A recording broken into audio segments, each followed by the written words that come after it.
Las opiniones y comentarios emitidos en Cruce de Ideas son responsabilidad de quienes la expresan y no representan la opinión de ese medio televisivo.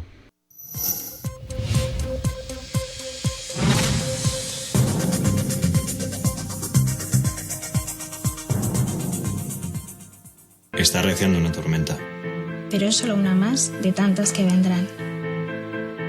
No es buen momento para colgar los guantes. Es momento de sacudirse las excusas y sobreponerse. Si la vida te cambia el guión, corrígele los acentos. Si algo no te gusta, cámbialo.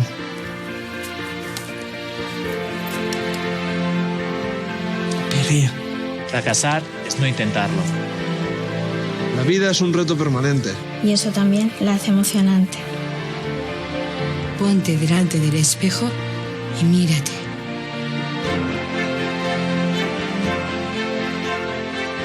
Ser rebelde no son unos vaqueros rotos. No es un piercing en la lengua. Ser rebelde es levantarte cada mañana Y empeñarte en perseguir tus sueños.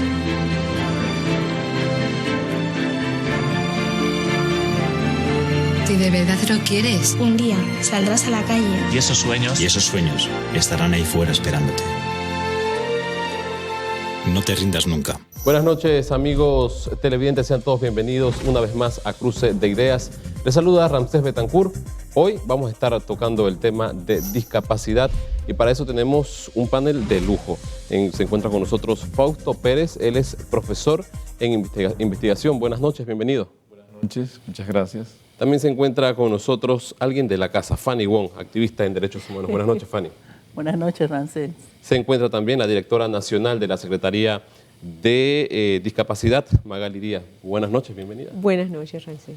Bien, y vean ustedes un video de introducción a este importante tema, un tema que se da a nivel mundial.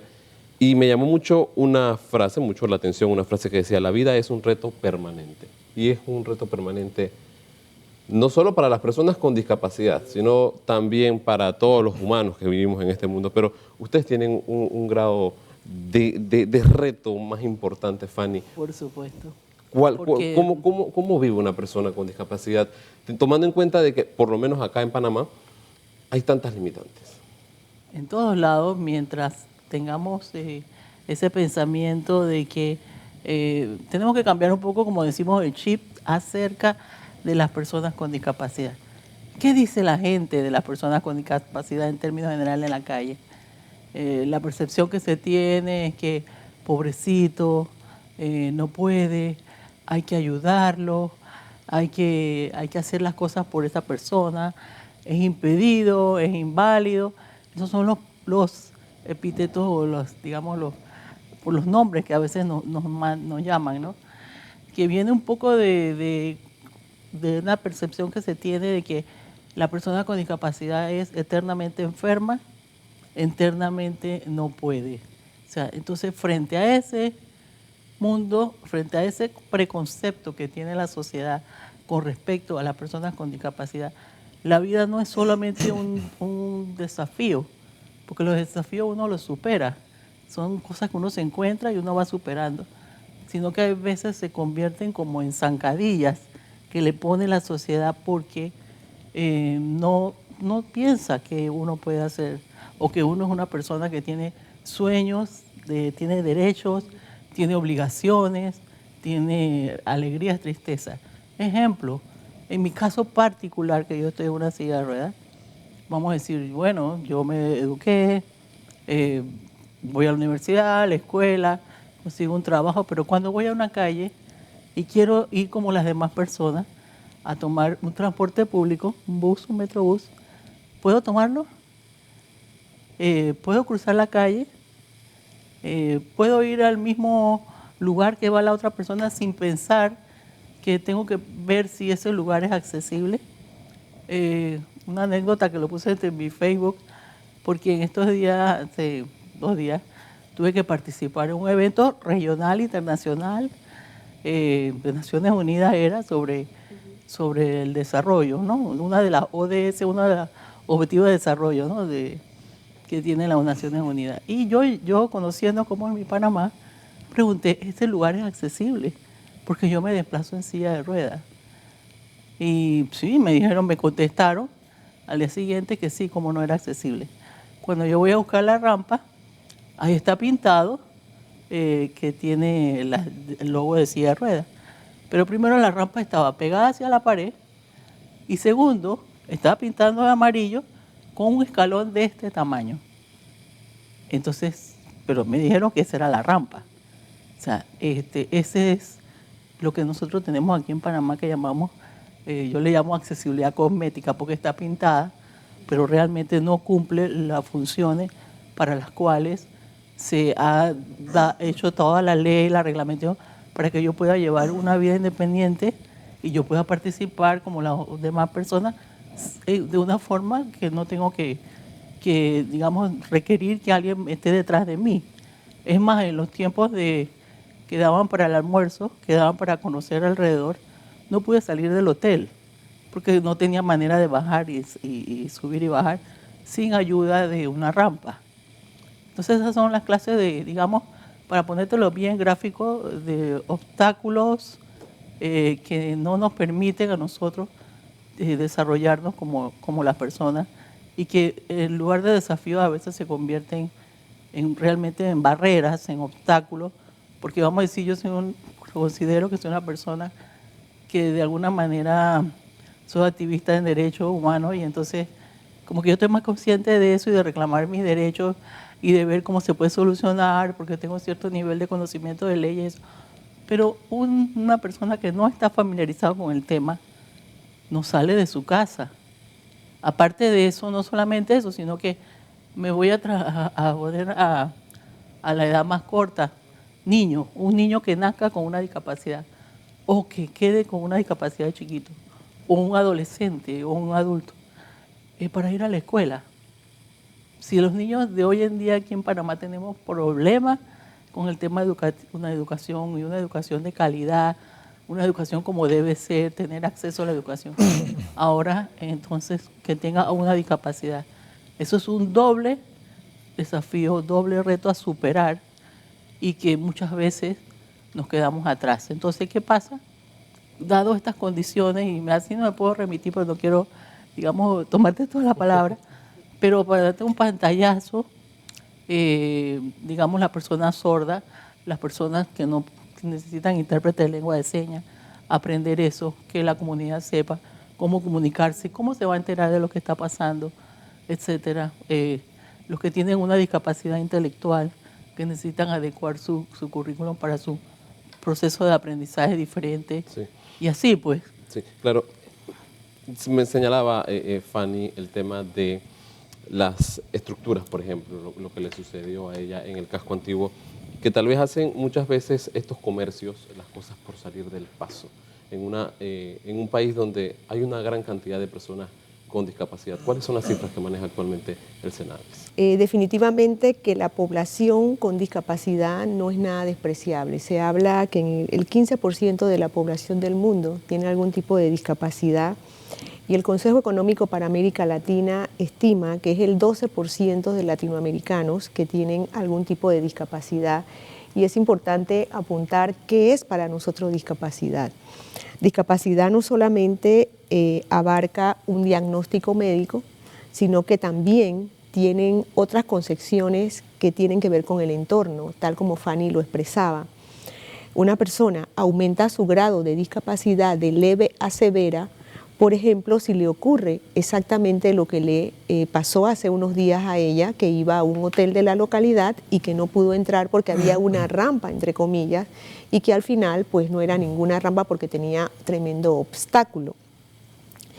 En Panamá, la realidad, según la encuesta nacional de discapacidad hecha en el 2011, nos establece que el 11,3% de la población con discapacidad en nuestro país, o sea, estamos hablando de más de 350.000 personas.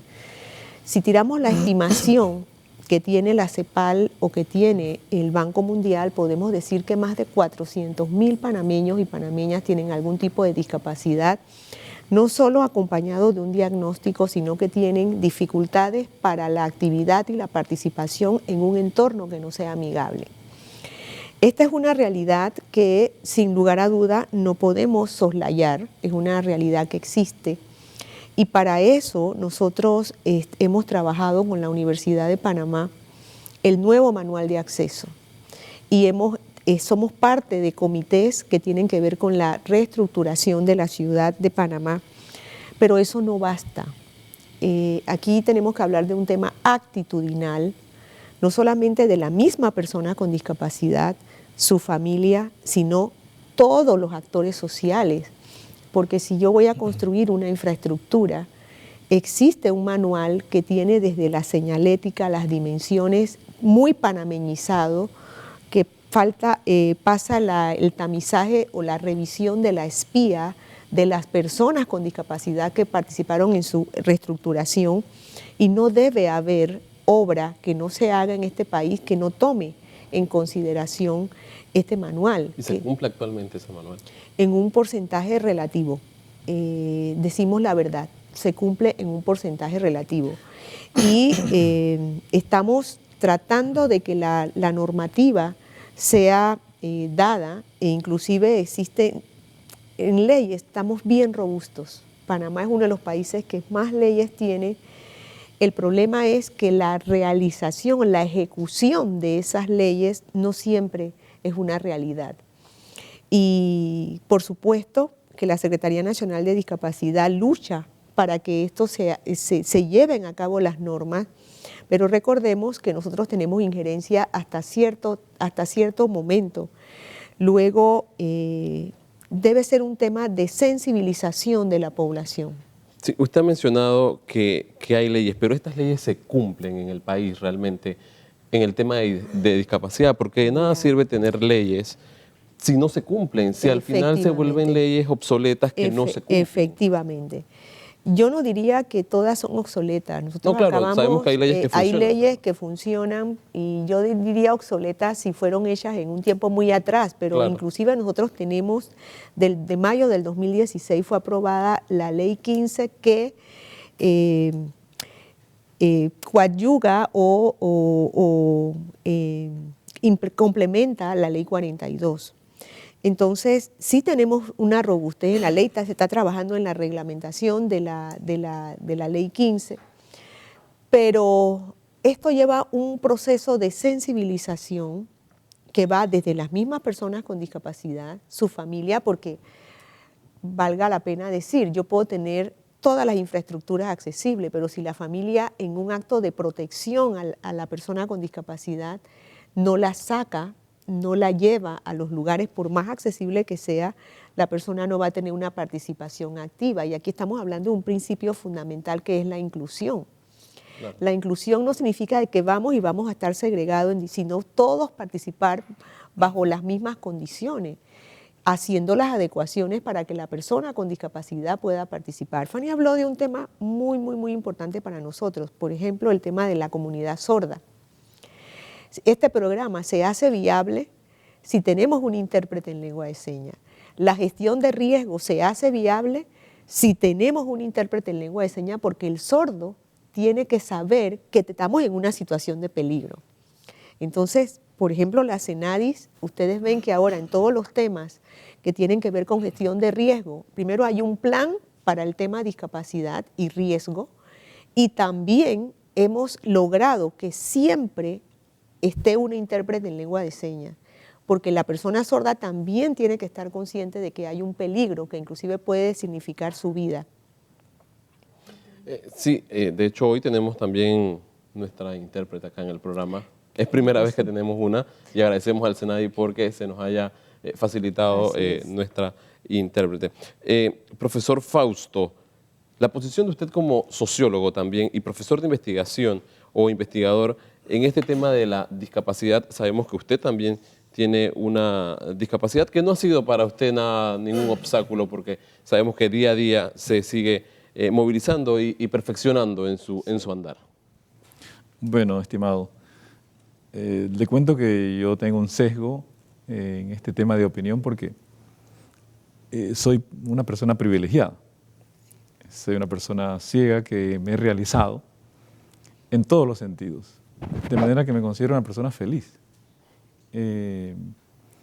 Pero esa no es la circunstancia que vive la inmensa mayoría de las personas con discapacidad en los distintos tipos de discapacidad. Y debo indicar que la situación de la discapacidad es distinta dependiendo del tipo de discapacidad, dependiendo de la severidad y del grado de discapacidad y dependiendo de los recursos económicos con los que la persona cuenta. Quería comentarle que nosotros tenemos hoy muchos años de estar en este tema y yo me he vuelto un escéptico del tema de las leyes. Es más, yo creo que han venido a ser un poco, no sé hasta qué punto, beneficio, porque le cuento, mi estimado, que antes de que existieran leyes sobre discapacidad, estamos hablando de tal vez 40 años hacia atrás, habían avances. Y, claro, me estoy refiriendo al tema de los ciegos, el tema de los sordos, sin leyes, habían avances. Puedo hablar de que había trabajos, claro, restringidos, pero había para un grupo de compañeros ciegos. Y yo creo que las leyes, muchos compañeros, está hablando de la discapacidad, nos hemos quedado esperando y esperando a que se cumplan. Entonces, creo que hay un problema de espera que es una actitud incorrecta de parte de nosotros, la población con discapacidad. Igual ocurre con el tema de la inclusión. El tema de la inclusión tiene el problema de que invisibiliza las particularidades de cada discapacidad. O sea, tiende a ubicar a todos en el mismo saco. Y ocurre que no es así. Cada discapacidad tiene sus particularidades, tiene sus propias peculiaridades características. Y entonces, el técnico que emprende políticas públicas cree que todo es genérico. Entonces, el concepto en sí tiende a invisibilizar. El otro tema es que la inclusión también nos ha sentado. Bueno, yo voy a esperar que me incluyan, porque el concepto supone incluir y significa colocar dentro de una cosa algo. Entonces, la inclusión implica que haya un actor que incluye y un actor que es incluido. Cuando en realidad nosotros no necesitamos, no debemos depender de la decisión de una sociedad que nos incluya. Es como si usted tiene familia como padre y tiene hijos y ocurre que hace una fiesta y en esa fiesta ocurre que hay unos hijos que no van porque otros no quieren que vayan. Pues no debe ser, o sea, todos deben acudir a esa fiesta porque tienen el mismo derecho. Entonces, no sé si me estoy comunicando. En este sentido, las personas con discapacidad no debemos esperar que se nos incluya. Debemos adoptar y asumir como cierto el derecho natural. Ni siquiera hablo de las leyes, el derecho consuetudinario en el sentido de que yo soy persona y tengo derecho a vivir como cualquier ser humano. Inclusión y otra cosa, integración, que pareciera que se utilizan como sinónimo. Pero yo pienso que inclusión es pensar que todos tienen derecho y deben de poder participar. Eso significa que entonces yo planifico, pienso y organizo todo de tal forma que todos tengan oportunidad, en equiparación de oportunidades, de participar. Si yo planifico una fiesta, por ejemplo, como dice Fausto, yo tengo que pensar que aquí van a venir mis invitados, pueden ser personas ciegas, personas sordas, personas en silla de ruedas, personas adultas mayores, embarazadas, ¿no? Claro, para llegar a esa fiesta, pero eso se llama equiparación. Sí, ok, equiparación, tienes razón. Pero una cosa es o sea, porque la equiparación apunta a condiciones objetivas. Ajá. O sea, las personas, sobre todo los sensoriales, demandamos de condiciones objetivas. Eso es lo que hay que comprender. La inclusión apunta más a las condiciones subjetivas, es decir, los elementos de carácter actitudinal, que es correcto, está bien, pero nosotros lo que reclamamos fundamentalmente es acceso al trabajo, acceso a la información, o en el caso de los motrices, acceso al entorno físico. Pero eso que dices tú de que las personas con discapacidad están esperando que los inviten para Sí. venir y participar. Y es cierto, O sea, el concepto, nosotros nos ha en sí, tocado... el concepto en sí te conduce a eso. O sea, que hay un actor que espera ser incluido y otro que decide que otros incluyan, cuando eso es completamente absurdo. Mire, para entender y el público que nos entienda un poco aquí, que parece que estuviéramos hablando, Fausto y yo tenemos muchos años de estar participando en el movimiento asociativo de personas con discapacidad, organizando a las personas con distintas discapacidades. Inclusive nosotros dos trabajamos en la promulgación de la Ley 42, después en su decreto el 88 del reglamento, después en la Ley 15 que modifica algunos artículos de la Ley 42. O sea, hemos estado trabajando en este tema. Así que nosotros nos podemos dar cuenta de cómo ha cambiado inclusive las personas con discapacidad, su familia, sus padres, con respecto a reclamar sus derechos, a participar, a sentirse parte de. Entonces están esperando que la ley se cumpla, como si se va a cumplir, si no exijo yo mi derecho. Digo, sin acción no hay derecho. O sea, eso es lo que la gente como que no se ha perdido. ¿Tú me quieres decir que vamos para otro bloque? Vamos a ir a una pausa. Ya Fanny sabe todo este tema de televisión. Vamos a ir a una pausa. Usted no le cambie. Recuerde seguirnos en nuestras redes sociales, crucedeideas@ftv.org es nuestro correo. También a través del WhatsApp 66 12 57 58 y en nuestra cuenta de Twitter @ftv05. Usted puede emitir sus comentarios, su opinión y también hacernos sugerencias de un tema que a usted le interese. Vamos a un cambio, ya regresamos.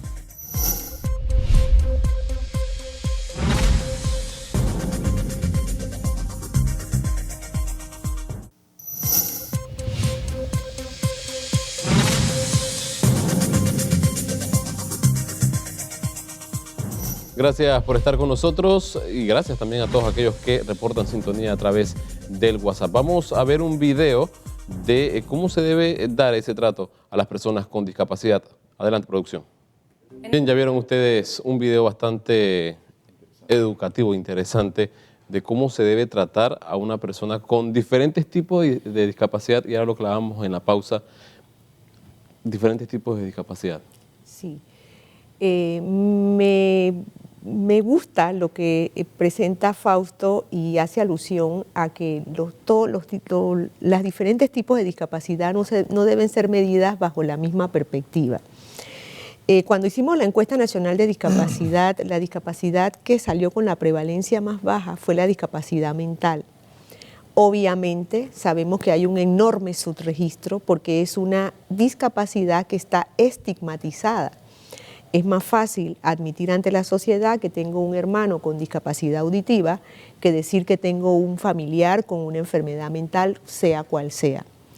Entonces, la discapacidad mental creo que es una discapacidad, como hablábamos en el interín, que la palabra inclusión yo creo que debe ser mucho más amplia. El tema con la discapacidad mental es que es muy abstracta, las otras son más evidentes. Entonces, la conceptualización o la inclusión de estas personas que son perfectamente productivas siempre que tengan el tratamiento adecuado, lo tomen de manera adecuada, son personas, igual que el resto. El video es muy interesante porque te muestra que son personas, por eso es un craso error, es un exabrupto decir discapacitado. Primero son personas y después tienen una condición de discapacidad. Y también me caso con lo que decía Fanny y decía Fausto, el tema es un tema de derechos. Y no debemos de esperar que otro nos invite, nosotros tenemos que ir, nosotros tenemos que exigir, tenemos que participar, tenemos que impulsar un entorno que sea mucho, pero mucho más amigable. 3 pilares fundamentales hay que meterle fuerte para poder que nosotros lleguemos a tener la equiparación y que realmente seamos una sociedad realmente inclusiva. Salud, educación y trabajo. Son 3 elementos. Una vez escuché en Chile a Andrea Sondex decir, no hay nada que dignifique más a una persona con discapacidad que tener un trabajo. Fausto también dijo otro punto que retomo, dijo que él era un hombre privilegiado y ciertamente lo es. Nosotros cuando hablamos de los 400.000 panameños siempre decimos que hay que hablar por los que no tienen voz. Nosotros recién acabamos de regresar de Changuinola, donde inauguramos el último centro Reintegra que le hacía falta a este país, en Changuinola. Y Dios escribe derecho sobre líneas torcidas. Es el último, pero es el más grande y el mejor equipado. Todo financiado por la Secretaría Nacional de Discapacidad. Y nosotros veíamos en esa inauguración o en el camino cuando iban, porque fuimos por tierra, personas con discapacidad que no tienen voz. Y fíjese que yo sí me caso que tiene que haber un marco legal, porque es la simiente para que nosotros podamos avanzar. Pero eso no es todo, eso es una punta del iceberg. Nosotros tenemos que trabajar para que esa robustez de leyes que existe, pero también tenemos que trabajar con una población con discapacidad beligerante, tenemos que trabajar con un gobierno que impulse políticas públicas en favor de las personas con discapacidad y que esas políticas le lleguen a aquellos que no tienen voz, que son los que realmente más deben preocuparnos. Quiero puntualizarte eso de aquellos que no tienen voz. Todos tenemos voz, que no nos escuchan es otra cosa. Totalmente de acuerdo. ¿Okay? Entonces, eso también pasa y es importante porque para yo ser beligerante, primero yo tengo que creer en mí.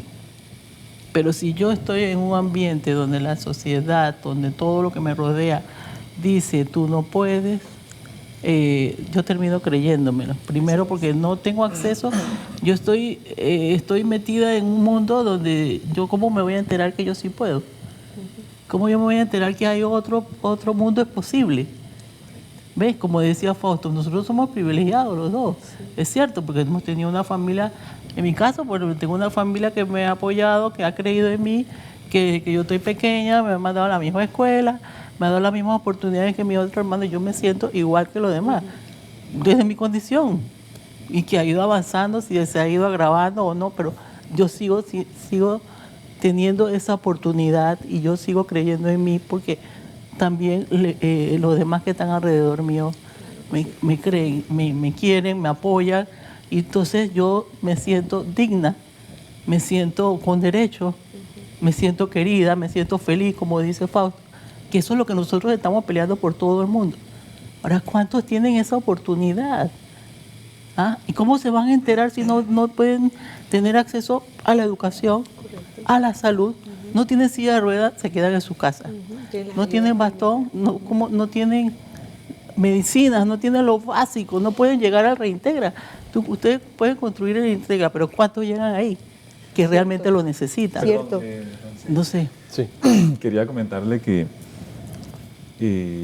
hay avances en el tema de ahora que vemos el video, del apoyo a las personas, pero en distintas áreas. O sea, y yo que camino todos los días, realmente antes, cuando éramos estudiantes, la gente te decía, ¿y para qué sales? Esa era una especie de reproche, ¿sí? Ahora la gente te ayuda. Realmente es interesante eso. En Panamá hemos avanzado, cuando hablo en la ciudad de Panamá hemos avanzado. ¿Dónde están los problemas mayores? ¿Qué le parece? En el interior. La gente no ayuda no porque no quiera, sino porque todavía hay muchos preconceptos y hay mucha timidez. Entonces hay que hacer un gran trabajo, mi querida Magali. Claro que sí. En ciudades de Santiago, te vas a ciertas ciudades, se queda la gente mirando, no se hacen a un lado cuando tú no lo estás viendo. Es correcto. Yo he observado a mi compañero para que veamos que hay ciego. distintos niveles, es importante que sepamos, hay distintos niveles. Ciudades del interior hay problemas de apoyo a los compañeros y creo que pasa más trabajo allá. Acá no, acá se ha avanzado. Y así se demostró en la encuesta nacional de discapacidad, tanto numéricamente como cualitativamente se demuestra que las condiciones de vida de las personas que viven en las áreas urbanas es totalmente de las áreas indígenas y rurales. Tienes razón, Fanny, de nada sirve hacer un centro Reintegra muy bien equipado, pero tengo que decirte que hay algunas estrategias para hacerlo. De hecho, la semana pasada, el Ministerio de Salud, SENADI, IPE, de Changuinola hacen giras por mar, por río, y hacen la captación de esas personas, y la fisiatra estaba en el hogar de la persona y basado en rehabilitación basada en la comunidad. Es decir, ¿cuántas veces se hacen ese tipo de recorridos? Porque ahora bien, lo hacen una vez y tal vez me perdona el Ministerio de Salud, no sé en qué cámara estoy, creo que es acá, me perdona el Ministerio de Salud y las instituciones que estén encargadas del tema de salud, Caja del Seguro Social, el MINSA, se hace una vez, pero al final los dejan abandonados por el resto del año y no se acuerdan más. Bien. Cuando hacen una jornada pero de ¿cuál es el el mejor cuidador? La familia. Claro. Y lo que estamos haciendo ahora en los diversos recorridos que hacemos, que inclusive para hacer certificación de discapacidad también tenemos juntas itinerantes, porque yo no le puedo pedir a una persona que vive en Jaque, Darién, que venga a Senadis a evaluarse. Claro. Nuestro equipo va a la casa de la persona. Pero hay que hacer una sensibilización de la familia y con cosas simples ayudarlo a que el proceso de rehabilitación sea continuo. El equipo de salud te tiene que dar parte de la herramienta, pero ¿sabes dónde está el mayor tesoro de una persona con discapacidad? En la familia. En que con cosas, por eso que estamos apostando entre los proyectos que tiene la Secretaría en la rehabilitación basada en la comunidad. ¿Por qué? Porque la misma comunidad, porque no nos llamemos engaño, nuestro país no tiene una capacidad de resolución en las instalaciones en los pueblos más pequeños de este país, y ni los países desarrollados lo vas a encontrar. Claro, y ahora, pero tenemos que enseñarle a la gente el autocuidado y enseñarle a la gente... Se puede lograr a entender tomando en cuenta también que en los últimos temas de presupuestos en la Asamblea Nacional se han hecho recortes, incluyendo al Senadis también, incluyendo a diferentes instituciones se le hace recortes que tal vez los ata de manos para proyectos que tienen destinados ya sea para discapacidad o otro tema, los ata de manos y que al final ustedes quedan cortos en el tema de salud, por ejemplo. No pueda expresarse con libertad, pero nosotros sí decimos que por lo menos no dieron el apoyo para aplicar o desarrollar la segunda encuesta sobre discapacidad. Exacto. Y las razones sabrán, pero esto es un tema de prioridad. ¿Qué es la prioridad en los presupuestos? Ese es un tema que deben discutirse seriamente a nivel de los diputados, y yo creo que hay que preguntarse, bueno, ¿qué es lo prioritario? Yo digo eso. Mientras nosotros como sociedad pongamos el énfasis, la importancia en el desarrollo económico, nada más, o sea, cuánto produzco como plata, y no buscar el bienestar del ser humano, que es el tesoro más grande que tiene la sociedad.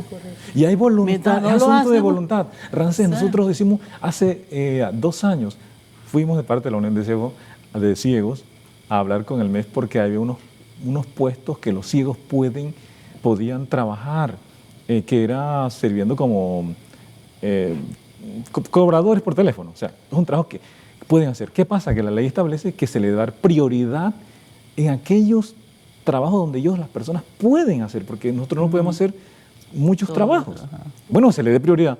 Se nos dijo, sí, ¿cómo no? Nunca se nos dio nada.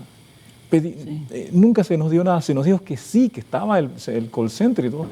Nosotros no estábamos pidiendo limosna, no estábamos pidiendo que se nos regalara. No se nos regalara. Estamos pidiendo un trabajo que dignamente la persona puede realizar. Ni eso nos dieron. Francés, quiero decir algo porque... Por eso yo creo que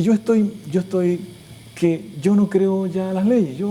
Pueden hacer 1000 leyes, yo estoy completamente, créame, escéptico.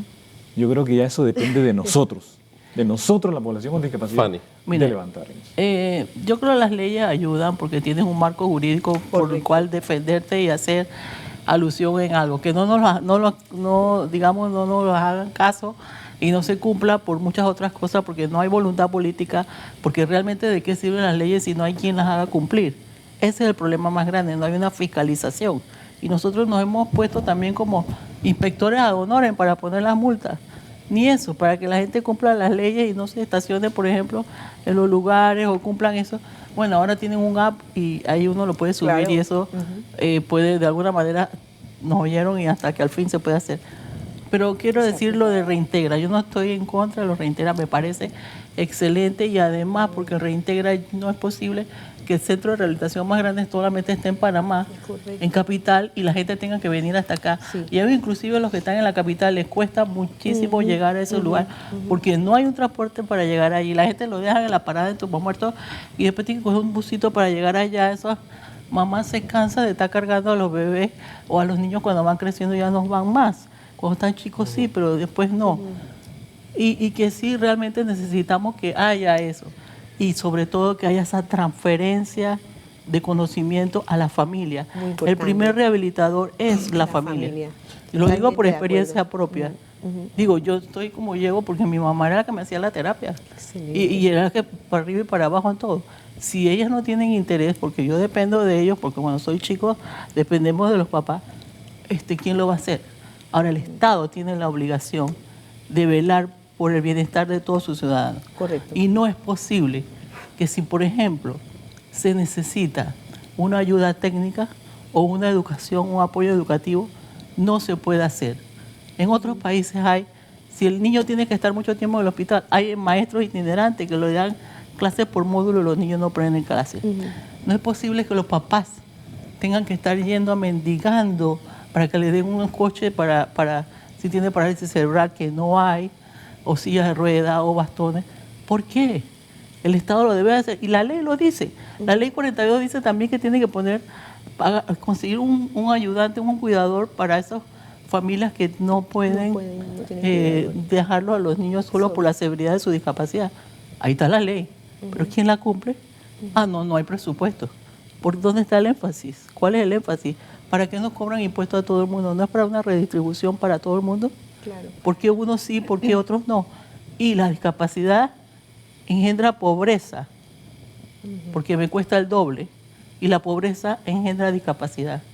Y si yo tengo una persona con discapacidad en su casa y una persona que tiene que quedarse en su casa, entonces es un núcleo familiar que tiene que quedarse para proveer la atención, ¿verdad? Claro. Entonces, eso, ¿cómo se equipara?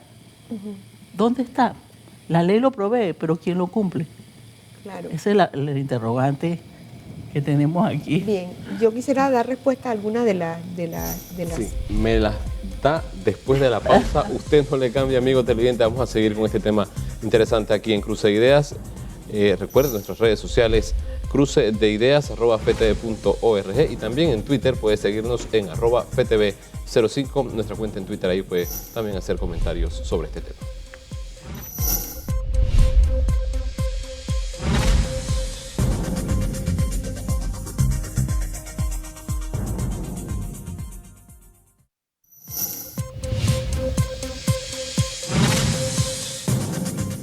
Gracias por estar con nosotros. Esto es Cruce de Ideas, hoy tocando el tema Sociedad sin Barreras.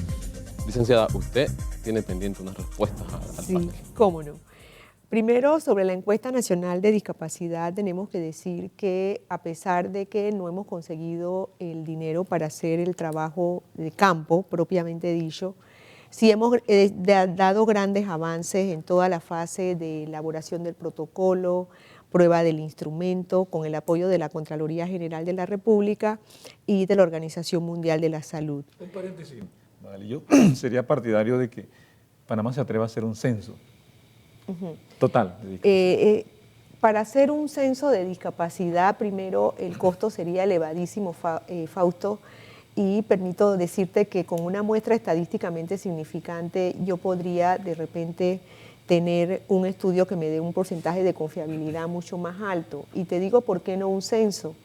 De hecho, en el censo de población y vivienda se van a incluir preguntas de discapacidad y jamás, y esto lo sustento como investigadora, jamás va a dar el mismo porcentaje que te va a dar la encuesta. ¿Por qué? Porque el censo solamente cuenta las discapacidades severas y no cuenta las discapacidades leves y moderadas, que también son importantes cuantificarlas porque son personas que ya sea de manera temporal o permanente necesitan que se hagan las adecuaciones para que realmente sean incluidas. Costaría muchísimo. Ningún país, dentro de mi conocimiento, ni de Europa, en ninguno de los continentes a saber, ha hecho un censo de discapacidad. Pero después, fuera del aire, hablaremos de este tema. Sí, pero bueno, son bemoles que tendríamos que ver, pero realmente sé la metodología cubana, pero no, y usando la CIF, Cuba usó la UCIF, pero son sistemas de gobierno no sabe totalmente lo que es la diferentes. CIF. Es la Clasificación Internacional Ok. del Funcionamiento, la Salud y la Discapacidad, que cambia el paradigma de mirar la discapacidad como un diagnóstico y lo miramos como una condición que tiene otras connotaciones, sobre todo la del entorno. Y al estilo panameño, ¿cómo lo dirías? Yo, al estilo panameño, yo diría que no solo basta tener un diagnóstico médico, también tienes que tener una ciudad amigable, un entorno amigable y que la participación y la actividad no sean restringidas. Que yo pueda salir y participar como el resto de las Exactamente, personas ir en la vida a la vida social cultural, y a educativa, voluntad, etcétera. como yo quisiera. Entonces la encuesta ha avanzado. En este momento tenemos el instrumento que está siendo revisado, la última validación en Ginebra, y ya nos han mandado los comentarios. La última validación fue muy buena. Tenemos el instrumento ya armado, tenemos el muestreo, tenemos todo este tema de los mapas censales. ¿Te acuerdas, Fausto, cuando hicimos la primera? Todo esto Contraloría nos ha ido apoyando y hemos dado grandes avances. Para que una vez logremos, no nos cansamos de seguir tocando puertas para conseguir el dinero que necesitamos para hacer la encuesta, que es aproximadamente 2.5 millones. Por otro lado, la Secretaría Nacional de Discapacidad tiene que procurar, dentro de su visión y su misión, está que el tema sea transversal. El tema de educación tiene que ser abordado por educación, salud por salud, deporte por pandeporte. O sea, cada uno debe asumir la responsabilidad y para eso existen las oficinas de equiparación de oportunidades que ahora subieron a Dirección de Equiparación de Oportunidades. En el tema laboral, Senadis está implementando un programa que se llama Labora, que estamos sensibilizando a los empresarios, y tanto de empresa privada como del Estado, para que cumpla la ley, pero dándole las herramientas. Y fíjense, las personas con discapacidad que tienen acceso al empleo son de lo más responsables. Son personas que cuidan su trabajo, son eficientes y eficaces. Pero no debemos pensar en un trabajo de personas con discapacidad solo con trabajos de oficio, por Dios. Tenemos que pensar en profesionales. A mí me da vergüenza decir que en este momento la Oficina de Equiparación de Oportunidades de la Universidad de Panamá solo hay 130 personas, que es el 0.2% en la Casa de Méndez Pereira, que declaran tener una discapacidad. Ojo, que esto puede tener un subregistro. Pero a mí me debe dar vergüenza decir eso, porque significa que el acceso de las personas con discapacidad al nivel superior es casi nulo, y lo demostró Pendis, y estoy seguro que cuando hagamos Endis también lo va a demostrar. Y esta deficiencia no rompe el círculo de la pobreza que hablaba Fanny. La discapacidad te lleva a aumentar la pobreza, o la pobreza te da más probabilidad de tener una discapacidad. ¿Por qué? Porque no tienes acceso a entidades de salud con una capacidad de resolución mucho más amplia. Cuando tú revisas las actas de defunciones, o tú revisas la mortalidad materna, o tú revisas por qué se dan algunas discapacidades al nacer, pero ojo, la mayor causa de discapacidad en este país no es de nacimiento, porque nuestro porcentaje de atención prenatal en áreas urbanas es altísimo, donde baja en las áreas indígenas. Tenemos que reconocer que el tema discapacidad es un tema de todos, no es un tema de la Secretaría Nacional de Discapacidad. Es un eje transversal. ¿Pero qué se lo han tirado a la Secretaría Nacional de Discapacidad? Mire, yo aquí no tengo que decir que sí y no. Y le explico. Tenemos una sociedad civil beligerante, y aquí tenemos dos miembros de la sociedad civil beligerante y que empujan con mucha objetividad el tema. Tenemos que tener familias que también lo hagan, pero hay entidades que están haciendo enormes esfuerzos. Yo no puedo decir que en trabajo, por ejemplo, no hemos hecho algunos esfuerzos bien importantes en el tema discapacidad. En el tema, o sea, yo no puedo decir que estamos en cero, no puedo decir que no hemos avanzado, pero no estamos satisfechos con los avances que se han hecho. Jamás lo podemos decir. Por ejemplo, en trabajo existía lo que llamaba el Departamento de Colocación Selectiva, que tenían una directora y que cumpliendo lo que dice la Organización Internacional de Trabajo para la colocación y adecuación de las personas con discapacidad en los puestos de trabajo. eso ha disminuido, desapareció. Está la oficina de equiparación de Sí, oportunidades. tenemos una oficina que tiene que ver con el tema laborales. Pero y cumple hemos con la trabajado OIT, por ejemplo.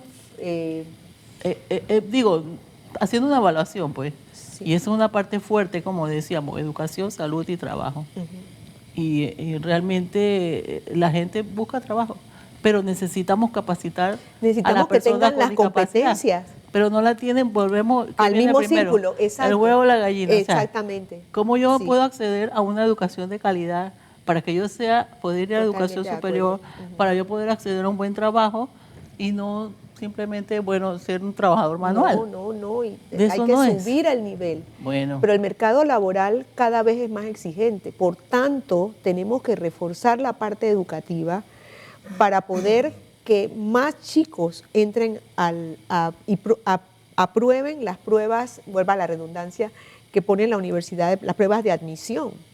Entonces tenemos que, la Oficina de Equiparación de Oportunidades de la Universidad de Panamá, sabemos que hace adecuaciones, porque el examen no debe ser el mismo. Si es una chica que tiene una discapacidad mental o una discapacidad intelectual o una discapacidad visual, no le puedes aplicar el mismo test que le aplica a los demás. El mismo test, pero el mismo contenido, sí. Por supuesto que sí. Porque si no... Aquí no es regalar las notas. Exacto. Ojo, ellos tienen que, y creo que Fausto en eso es fuerte y tenaz como docente que es. Y nos gustaría saber la opinión, profesor, en cuanto a este tema, en el tema educativo, más que nada. Realmente hay un problema que yo considero grave, fuerte, alarmante, de la formación o la instrucción de las personas, de los estudiantes con discapacidad en los distintos tipos, pero con mayor énfasis en la población con discapacidad auditiva o los estudiantes sordos. Ese es un problema que a mí me preocupa muchísimo porque por distintas razones que el tiempo no nos da, se da una situación de que al estudiante se le promociona, se le sube de nivel sin contar con las competencias. Y en el caso de los ciegos también hay situaciones, en menor grado es más salvable, pero hay que arreglar situaciones, digamos, de habilitación y de capacitación de competencias. Pero en el caso de los sordos, eso es supremamente grave. Y ojalá, creo que yo invitaría a Radamés que invite especialistas en ese tema solamente, en el tema de educación de los sordos, porque es un tema muy, pero muy candente y muy complicado. Y aparte de que no hay suficiente intérprete de lengua de señas para la... Lo que pasa es que hay discrepancias sobre los métodos, sobre las estrategias, sobre qué es lo mejor. Lo cierto es que el sordo tiene todas las capacidades de ser una persona competente, tiene su cerebro intacto y sus habilidades. Entonces, por el tema de la barrera comunicacional, tiene gravísimos problemas. Nosotros hicimos una investigación hace unos años atrás y el nivel de logros de aprendizaje era desproporcionalmente bajo. Entonces, hay un tema que nos preocupa muchísimo. Yo lo invito a que haga ese programa. Sí. En el tema de las personas con discapacidad auditiva, es bien importante apuntar de que existe la carrera en la Universidad de las Américas e invitamos a los jóvenes que estén escuchando y viendo este programa a que se atrevan, que incursionen en una carrera que tiene mucho potencial. Hay muy pocos participantes de la carrera y se necesita con carácter de urgencia, sobre todo cuando se cumpla lo que dice la ley. Pero es lo que dice de los intérpretes de lengua de señas. Pero acá lo que estamos hablando de las mismas personas sordas que no pueden acceder a una educación por la metodología, por la manera, ellos están excluidos de aprender, de comprender lo que puedan aprender para poder entonces... Yo creo que las dos cosas van casadas, Fanny, porque el maestro puede tener la mejor metodología del mundo, pero si no tiene a una persona idónea que pueda transmitir ese conocimiento a la persona sorda, yo creo que van concadenadas, sí. Tanto metodología como el tema de tener a una persona preparada para esto, que créame que no es fácil. Nos queda pendiente los centros de rehabilitación de Senadis. Coménteme Muy bien. sobre esto. Senadis no tiene centro de rehabilitación. El Ministerio de Salud, dentro de la red de atención, tiene los centros Reintegra, que la última provincia que faltaba era la provincia de Bocas del Toro, y fue inaugurado la semana pasada, y son centros atendidos por el Ministerio de Salud. Sí, que son los que estamos viendo en pantalla, está el Centro Reintegra de Bocas del Toro, tiene el equipamiento, ya fue transferido al Ministerio de Salud, y allí vemos la participación de la sociedad civil que estuvo presente y beligerante, y están muy conscientes de que ese Centro Reintegra es de ellos y que por tanto ellos deben de abogar porque tenga un buen mantenimiento, pero que también dé el servicio adecuado.